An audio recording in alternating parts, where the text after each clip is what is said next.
Rencontre numéro 10. Communication entre pairs et intimidation. Les activités de ce soir visent à encourager une communication positive entre pairs.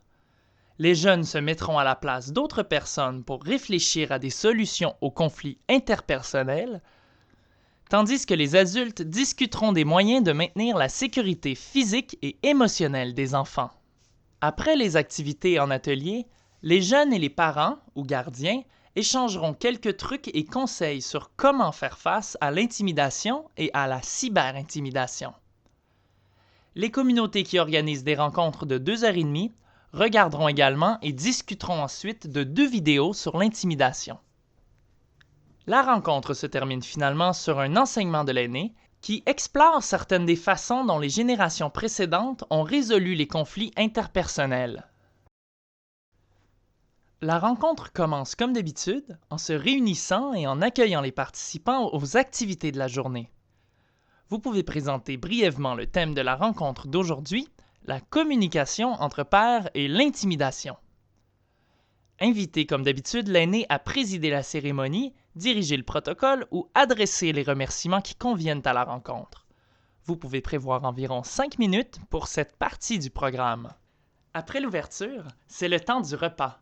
Si vous le jugez approprié, vous pouvez demander à l'aîné de bénir ou de rendre grâce pour la nourriture. Invitez les familles à se servir elles-mêmes et accorder la priorité et de l'aide aux aînés et à toute personne qui pourrait avoir besoin d'une assistance particulière. Assurez-vous ensuite que tout le monde donne un coup de main pour débarrasser les tables et nettoyer.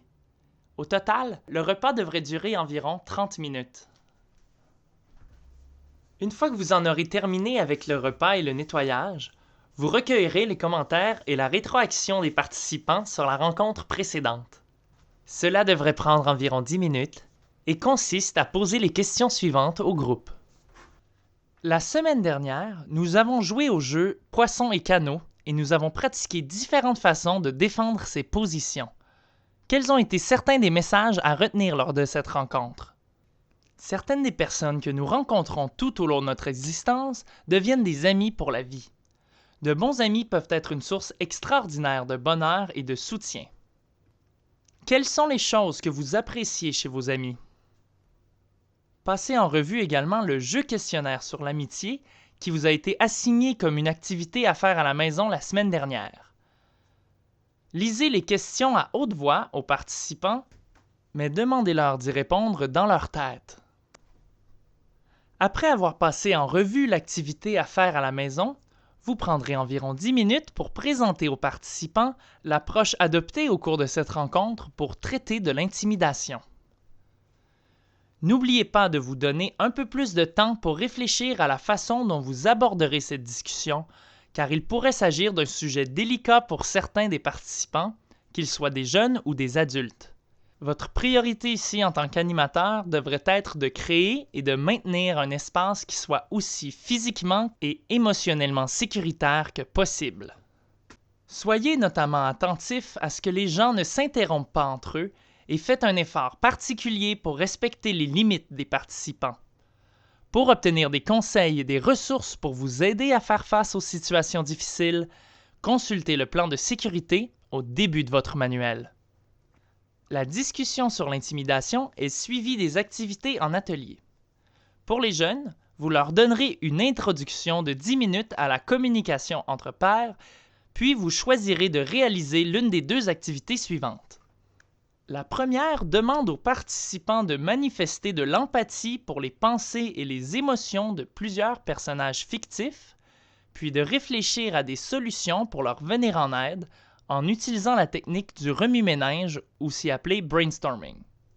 La seconde activité porte spécifiquement sur la cyberintimidation et demande encore aux jeunes d'envisager divers scénarios puis de trouver des solutions possibles. Vous pouvez déterminer l'activité à faire en fonction de votre compréhension des besoins des participants. Réservez 30 minutes pour l'activité de votre choix.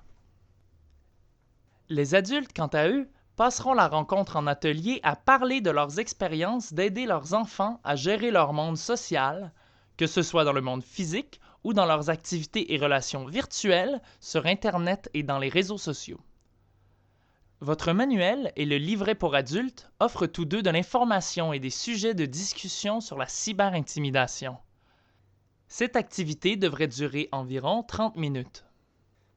Après avoir conclu la discussion, vous préparerez les adultes à l'activité à faire à la maison de cette semaine, soit de tenir des cercles de la parole à la maison. Vous trouverez également des instructions pour présenter cette activité aux adultes dans votre manuel.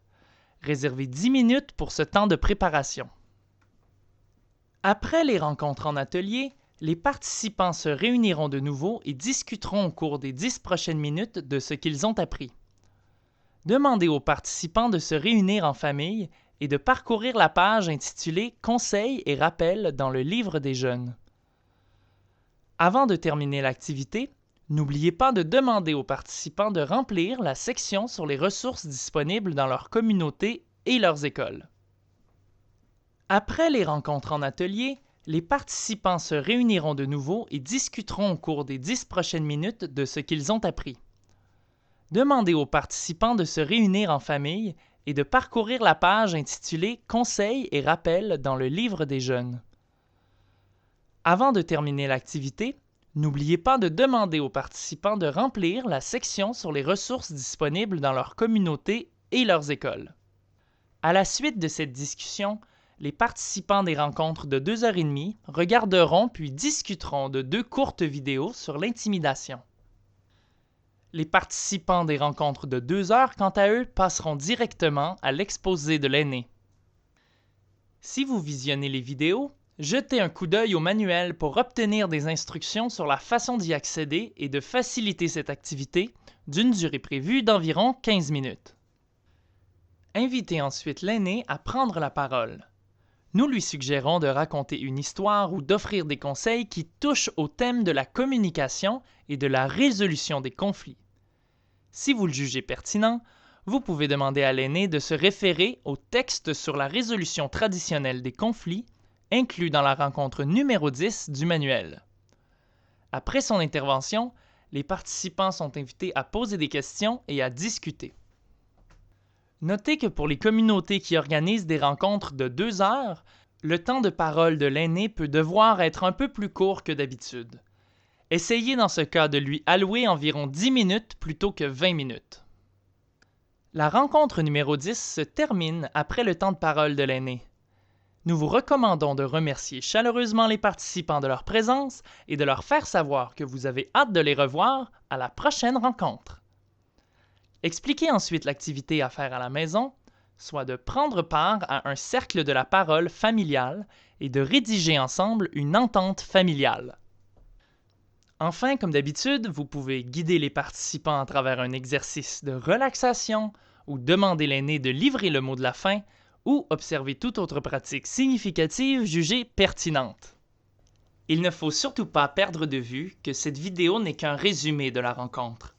Assurez-vous de lire la description détaillée dans le manuel et de préparer le matériel tel qu'indiqué. Nous vous remercions sincèrement de votre rôle dans la mise en œuvre du programme S'écouter les uns les autres auprès des familles de votre communauté. Bonne rencontre!